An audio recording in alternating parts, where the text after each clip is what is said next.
বর্ধমান। এটা হচ্ছে অনামা অনামা হসপিটাল,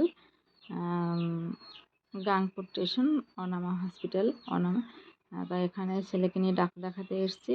তো দেখো কত ভিড়, এটা শুধু ওষুধের লাইন। তো ওষুধের লাইন যদি এত হয়, তো আগে এত ভিড় হতো না। ওষুধের জন্য কম ভিড় থাকতো, কিন্তু ডাক্তারের জন্য প্রচুর ভিড় থাকতো। কিন্তু এখন দেখছি ডাক্তারের জন্য প্রচুর ভিড়, আর এখানে ডাক্তারের জন্য কম ভিড়, এখানে ওষুধের জন্য বেশি ভিড়।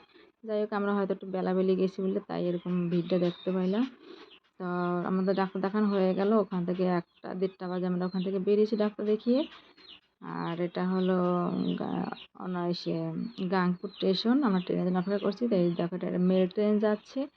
তো মেল ট্রেনে কী বলতো, এক দেশ থেকে আরেক দেশে, এক প্রান্ত থেকে আরেক প্রান্তে মেল ট্রেনে করে মাল মেডিয়েস আর কি নেওয়া আসা করে। যারা আমার বাংলাদেশের কোনো সাবস্ক্রাইবার বন্ধুরা যদি দেখে থাকো তাদের জন্য বলছি। আর এদেশে তো কোনো ব্যাপার না, এদেশে সবাই জানে মেল ট্রেন কী। তো আমরা এখানে ট্রেনের জন্য অপেক্ষা করছি। তো হ্যালো বন্ধুরা, তোমরা সবাই কেমন আছো? আশা করছি সবাই ভালো আছো। তো আমিও ভালো আছি। তো নতুন লাইফস্টাইল চ্যানেলে তোমাদের সবাইকে অনেক অনেক ভালোবাসা।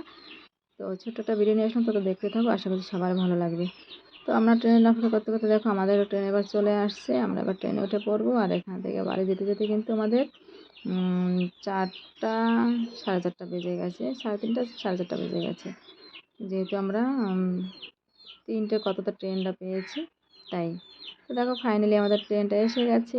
আর তোমরা কে কোত্থেকে ভিডিওটা দেখছো, যদি বর্ধমানের কেউ কোনো বন্ধু দেখে থাকো অবশ্যই কমেন্ট করে জানিও যে বর্ধমান থেকে দেখছো বা গাংপুর থেকে দেখছো।